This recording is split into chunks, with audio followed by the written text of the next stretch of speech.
Olá, sejam todos bem-vindos a mais um episódio do Rio Verde Pod, episódio de muita informação, mais um episódio também importante para você. O assunto de hoje, autocuidado, Jéssica Mendes. Isso mesmo, Caio. Um assunto muito importante aí, né? E por isso hoje a gente está recebendo aqui o Dr. Ricardo Abou, que ele é médico ginecologista e também diretor técnico lá do Materno Infantil. Seja bem-vindo. Muito obrigado vocês, eu agradeço muito o convite e é um prazer estar aqui conversando com toda a população de Rio Verde a respeito desse tema tão importante que é o autocuidado, principalmente quando o assunto é mulher. E assim, o autocuidado ele já é meio explicativo, né? Autocuidado, se cuidar, ter aquele olhar ali. Mas de fato, o que é esse autocuidado? Quando que começa? Quem que deve, como deve olhar? Quando olhar? Bom, o autocuidado na saúde feminina, ele começa a partir do momento que essa adolescente tem o marco, que é a sua menarca, né, a sua primeira menstruação, e é importante que a mãe esteja acompanhando essa menina até o consultório ginecológico para fazer exames de rotinas, que são exames laboratoriais, muitas vezes é necessário fazer exame físico, conversar a respeito da importância de acompanhar um ciclo menstrual e o que é um ciclo menstrual saudável para essa menina, se isso pode ter impacto, inclusive, na sua escola. Conversar a respeito da importância de algumas vacinas nessa faixa etária, como a vacina do HPV, que é um assunto muito importante, e depois ela criar o hábito de fazer isso ao longo da sua vida reprodutiva, ter aqueles cuidados quando chegar o momento do pré-natal, e a gente seguindo ao longo da sua vida até no período de pós-menopausa. E aí cada fase tem as suas particularidades, seus exames, e cada uma vai ter um foco diferente. E o autocuidado, ele é bem amplo, né? Ele vai desde aí do cuidado médico, clínico, né? Mas também com o corpo, se exercitar, né, doutor? Olha, isso pode parecer para alguns até uma coisa clichê, mas é fundamental, desde muito cedo, a gente preocupar com a alimentação e com a atividade física. O que, infelizmente, muitas vezes é negligenciado por parte de algumas famílias que dão pouca importância, e isso tem um impacto na saúde feminina, desde questões como, por exemplo, corrimentos e infecções de repetição, distúrbios metabólicos como obesidade infantil, questões relacionadas com o próprio ciclo menstrual e alguns alimentos, como por exemplo a lactose, que muitos acreditam que somente crianças têm intolerância, mas a partir de uma certa idade essa mulher pode desenvolver essa intolerância e ter impacto desde o seu ritmo intestinal, questões de infecções vaginais como a candidíase de repetição. Então é fundamental essa menina se conscientizar desde muito cedo, e é uma coisa que a gente procura fazer sempre nas consultas, da importância da alimentação e da atividade física ao longo de toda a sua vida. São vários fatores que estão ali associados, né? A gente está trazendo esse assunto porque nesta quinta-feira, dia 24 de julho, é comemorado o Dia Nacional do Autocuidado. Por isso também a importância da conscientização, porque às vezes a gente sabe, acontece, às vezes não tem aquele amparo na infância, às vezes tem ali a adolescência um pouco complicado, mas nunca é tarde para olhar para si. Sim, é fundamental. A gente tem que, primeiro de tudo, se amar, se cuidar e planejar. Eu falo para muitas dessas meninas que nos procuram e depois as mulheres mais jovens que esse cuidado, eu comparo que não é uma corrida de 100 metros rasos. A vida da gente é uma maratona e como a gente se prepara ao longo dessa vida toda é o que nós vamos colher depois lá na frente. Então é importantíssimo ter esse cuidado desde muito cedo. Uhum. E, doutor Ricardo, as mulheres têm buscado aí esse autocuidado aí, né? Fazer exames, sem assim, tá doente ou só por prevenção mesmo? Tem aumentado esse número? Tem, a gente tem percebido tanto a nível de consultório particular como lá no CAIS também, onde nós atendemos, nos hospitais que a gente trabalha na cidade, que realmente cada vez mais nós estamos tendo uma procura, muitas vezes uma demanda espontânea dessas adolescentes e mulheres jovens procurando esse autocuidado. Eu vim fazer meu check-up, vim fazer meu exame de rotina, o que eu preciso fazer? E é fundamental. E a gente, graças a Deus, vive numa cidade privilegiada do ponto de vista de saúde. Nós temos uma atenção primária, que tem uma cobertura muito grande no município, os níveis de ambulatório do município de todas as especialidades muito bem servido, e a gente tem como dar essa atenção primária, independente da faixa etária e da condição social dessa paciente. Doutor, a gente está falando, obviamente, mais voltado para a mulher, até pela especialidade do senhor, mas o autocuidado, ele não tem idade nem gênero, né? Ele deve ser ali observado a todo tempo, independente também ali do gênero. Sim, importantíssimo. Os homens, a gente vê que normalmente tendem a negligenciar mais essa parte do que as mulheres, né? Até mesmo Tem uma resistência a mais, né? tem uma resistência maior, e a mulher, pelo fato da questão reprodutiva estar intrinsecamente ligada à mulher, então ela meio que desde muito jovem, ela já vem se preparando, tendo esse cuidado, e o fato de muitas passarem pelo pré-natal, ela já cria o hábito de frequentar o consultório médico, e o homem muitas vezes ele procura só mais no momento da dor, no momento que aparece algum sintoma clínico específico, né? Mas a partir dos 40 anos, começa já a haver uma virada de chave. Nós temos percebido, a gente trabalha muito também com o pessoal da urologia e outras especialidades, que cada vez mais também o homem está começando a procurar a fazer o seu cuidado, ir ao cardiologista, ir ao urologista, principalmente a partir dos 40 anos, que também é fundamental ter esse cuidado da saúde masculina também. Sim. Tanto para a mulher quanto para o homem, existe um prazo assim para retorno, fazer os check-ups? Olha, normalmente como consulta de rotina, a gente recomenda uma vez ao ano, tá aí no consultório, tanto o homem quanto a mulher, principalmente para fazer a questão de controle de pressão arterial, exames laboratoriais, o exame físico de forma geral, uma vez ao ano é suficiente. Agora, quando existe algum problema identificado, a depender de cada área, de cada especialidade, esse retorno pode ser menor, pode ser às vezes com 6 meses, a depender de cada situação. E a gente trazendo essa questão do Dia Nacional do Autocuidado, a prevenção, ela é uma das melhores maneiras de se combater a alguma doença, alguma situação que tenha estranha no corpo. Qual que é a importância de uma data como essa, justamente para conscientizar a população a olhar mais para si, uma vez que as pessoas estão nos dias cada vez mais corridos, mais instantâneos, mais volumosos, deixando um pouco mais de lado esse cuidado? Olha, é fundamental ter essa consciência, independente se, como na questão da mulher, se ela vai procurar esse autocuidado lá no mês do Outubro Rosa, ou o homem no Novembro Azul, independente dessas datas específicas, que são marcos que a medicina, né, juntamente com a Organização Mundial de Saúde e outras entidades criaram, é importante que a pessoa... Eu tenho, por exemplo, um perfil de paciente que são as professoras. A maioria delas procuram fazer seu check-up no período de férias. Aproveitam o mês de julho ou os meses de dezembro, de janeiro para fazer esse cuidado.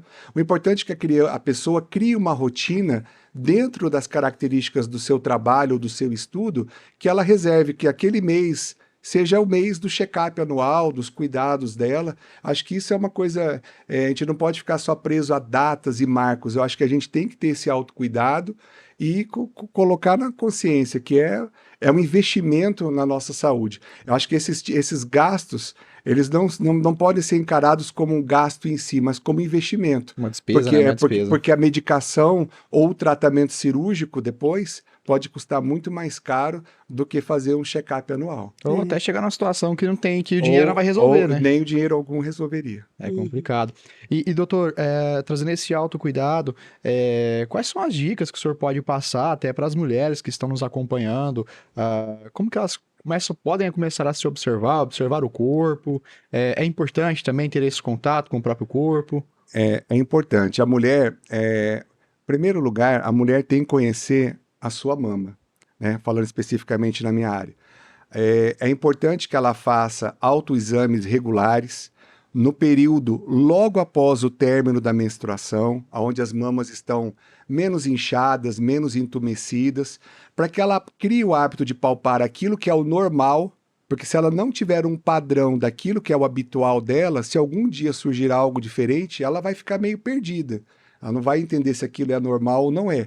Então, criar o hábito do autoexame, procurar ter um calendário. Hoje nós temos dezenas de aplicativos que vocês podem baixar e marcar o seu calendário menstrual para quando você chegar na consulta ginecológica e começar a ser perguntado sobre as características do teu ciclo, quantos dias, qual que é o intervalo, para que você possa passar de uma forma mais assertiva para o médico, para ele te orientar até mesmo desde da escolha de uma pílula ou de um método anticoncepcional, como também se a gente estiver diante de um quadro, por exemplo, de suspeita de endometriose ou de algum sangramento uterino anormal, você vai estar auxiliando nessa investigação.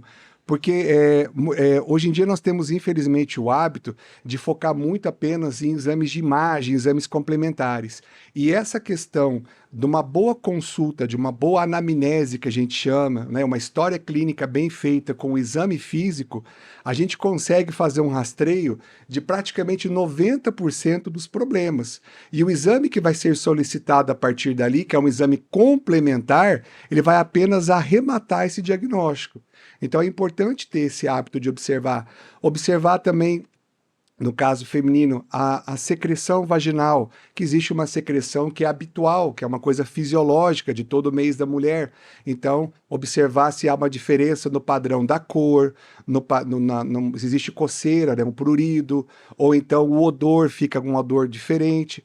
Então é importante a menina, desde muito cedo, a mulher aprender a notar esses sinais, para que ela possa direcionar melhor o que vai ser feito dentro da sua consulta, né? E o senhor falou aí do controle, hoje em dia tem vários aplicativos, né, que auxiliam essas mulheres aí, né, anotar tudo certinho. Tem dezenas de aplicativos, até mesmo muitas marcas de pílula anticoncepcional, na própria caixinha existe um QR Code, que a paciente abaixa o aplicativo, que ele lembra inclusive o horário da tomada da pílula, quando que é o dia da pausa, quando que é o dia da retomada do medicamento.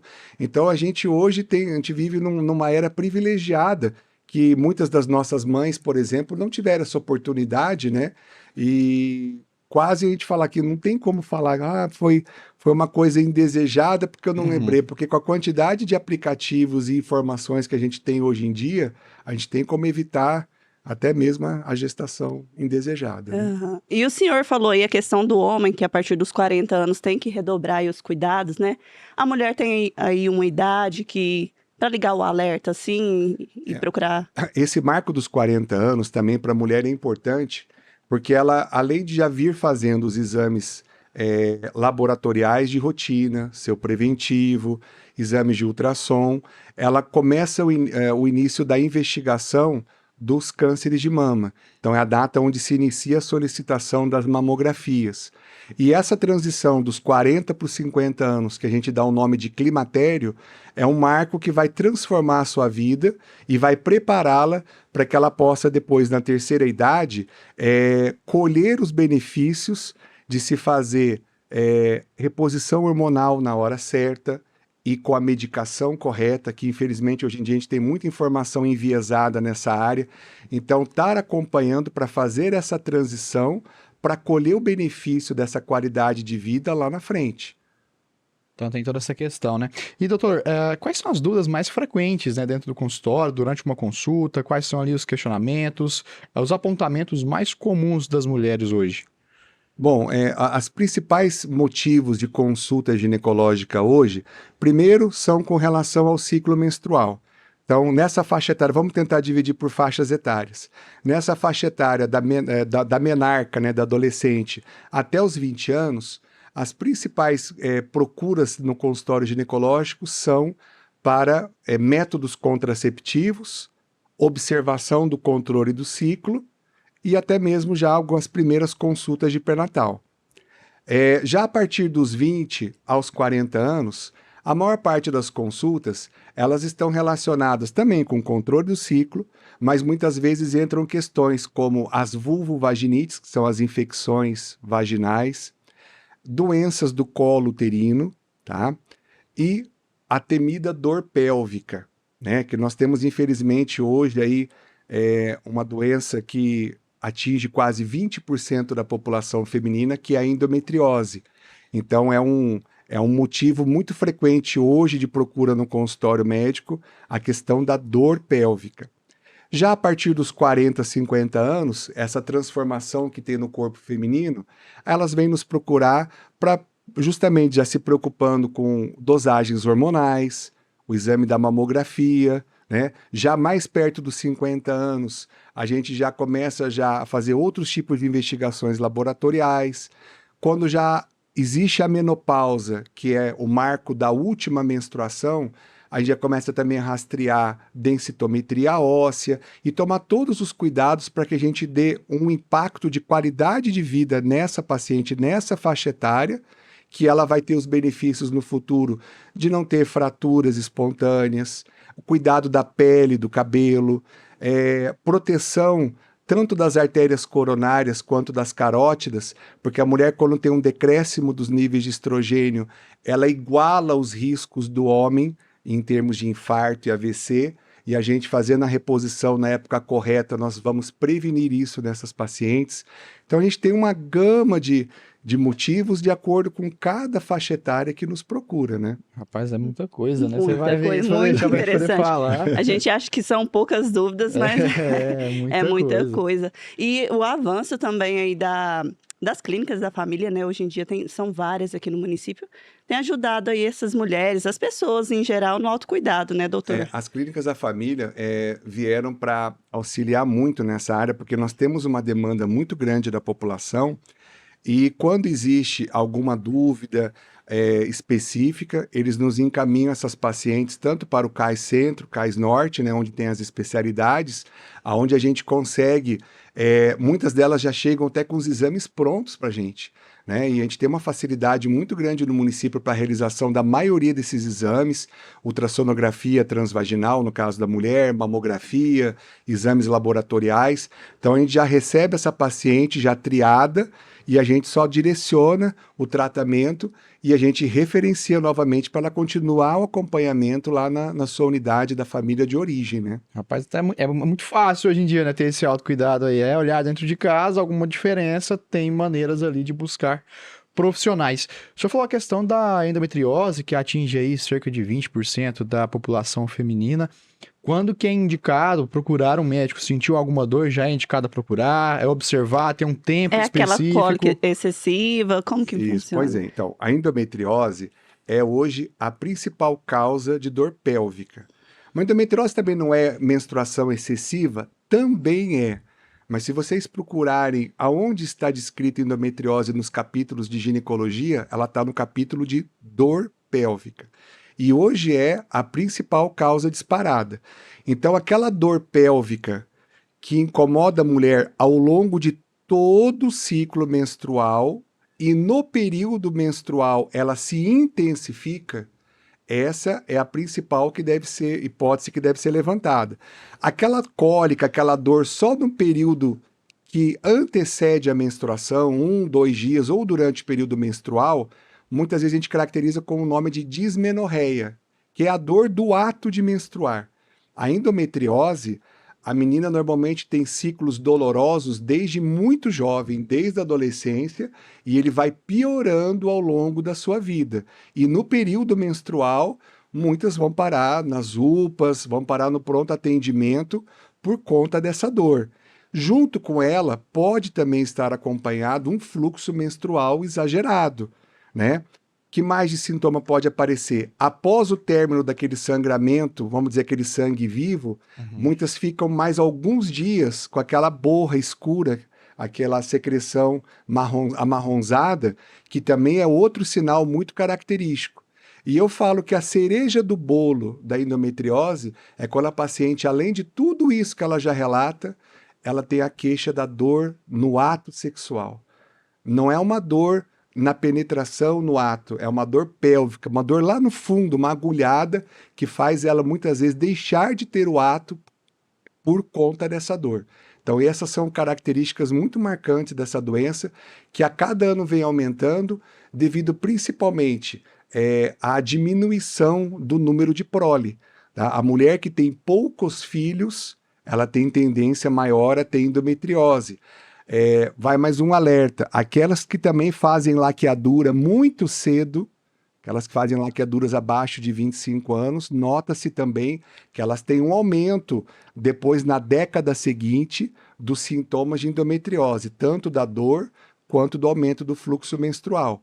Então, muitas vezes, utilizar métodos anticoncepcionais como pílulas contínuas, DIUs hormonais, que protegem e atrofiam o endométrio. Você, além de estar evitando filhos, você está protegendo o teu sistema ginecológico de futuros problemas, principalmente relacionados com a endometriose. Mas interessante, até eu não sabia não. Demais a conta. Então ela pode vir desenvolver depois, assim, já de uma certa idade? Pode. Normalmente, a mulher ela já nasce com uma tendência genética a ter. Entendi. Tem algumas mulheres que não tomam pílula a vida toda, têm poucos filhos ou não têm filhos e nunca vão desenvolver. Sim. Mas se ela tem uma tendência genética a essa inflamação do endométrio, se ela ficar ciclando, né, ou seja, menstruando muitas e muitas vezes, ela está propícia a desenvolver endometriose na 3ª ou na 4ª década de vida. Então fica aí, né, o recado, né? A importância desse cuidado, de ter um acompanhamento profissional, porque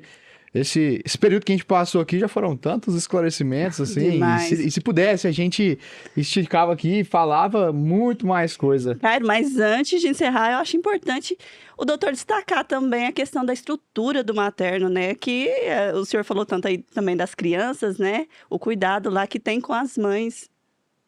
Bom, o materno foi um grato presente que o Dr. Paulo e o Dr. Wellington me confiaram, né? Eu estou na gestão do município já há 2 décadas. Durante muitos anos, eu fui diretor lá da antiga maternidade Augusta Bastos, fui o presidente da entidade durante muito tempo e aceitei o desafio, né, o convite de ajudar a estruturar e montar o serviço do materno infantil. Então, hoje nós estamos lá à frente responsáveis pela parte de obstetrícia e na direção técnica cuidando, auxiliando os nossos colegas pediatras a cuidar também das nossas crianças. A gente tem uma estrutura hoje privilegiada de causar inveja a muitos municípios do interior do Brasil, com uma estrutura laboratorial, de imagem e de UTIs, tanto neonatal quanto pediátrica, que vem a atender não só o município de Rio Verde, mas a Regional Sudoeste 1 e 2, e muitas vezes nós já recebemos crianças de Anápolis, de Goiânia, de outras regiões do estado, quando principalmente agora nós tivemos o período da bronquiolite, né? A gente atendeu crianças de todo o estado de Goiás. E recentemente teve um aumento também nos leitos de UTI lá, Isso, né? Quando nós inauguramos, nós tínhamos 10 leitos de UTI neonatal e 10 leitos pediátricos. E nós agora aumentamos para agora são 20 leitos de UTI pediátrica, e a gente muito em breve, né, já vou passar isso aqui em primeira mão para vocês, nós vamos inaugurar a nossa UCIM. A UCIM é uma UTI de cuidados intermediários. Olha que legal, cara. Bacana. É aquele bebê recém-nascido que não é um prematuro extremo, é um bebê já próximo do peso ideal e que o pulmãozinho faltou às vezes 1, 2 semanas para terminar o processo de maturação. Então são crianças que não precisam ficar entubadas, não são crianças gravíssimas, mas que não podem ir para o quarto com a mãe. Então elas ficam nessa unidade de cuidado intermediário para ganhar peso, para terminar de amadurecer o pulmão, aquelas que têm que fazer fototerapia por conta de incompatibilidade sanguínea com a mãe, crianças que nascem com sífilis congênita e tem que estar acompanhando, fazendo antibiótico e verificando no sangue se os níveis estão diminuindo. Então, a gente vai ter esse cuidado, mas se Deus quiser, já dentro dos próximos 2 meses, nós já vamos ter essa nova UTI de cuidados intermediários lá também. É mais uma forma de atendimento, né? Então, daqui a pouco vai estar atendendo todo o Brasil, ó, o materno infantil, vai atender todo o estado. Já está aí referência. Doutor, obrigado, viu, pela participação, pelos esclarecimentos. Igual eu falei, se a gente pudesse, falava aqui a tarde inteira, o dia Muitos inteiro. assuntos. Muita coisa, e dúvida não falta, viu? Sim. Obrigado. Eu que agradeço a vocês o convite e contem sempre com a gente lá no Materno. E numa próxima oportunidade nós vamos estar aí para esclarecer outros assuntos, outras dúvidas. Vai ser um prazer estar aqui com vocês. Já tá convidado, tem muita dúvida, fica com o convite aí. Jéssica, obrigado. Obrigado, Cairo. Doutor, as portas estão abertas. Obrigado você que nos acompanhou. Até o próximo episódio. É isso aí, viu? Se inscreva no nosso canal, ative as notificações para ficar por dentro de tudo aqui do Rio Verde Pod. Um abraço e até a próxima. Até mais.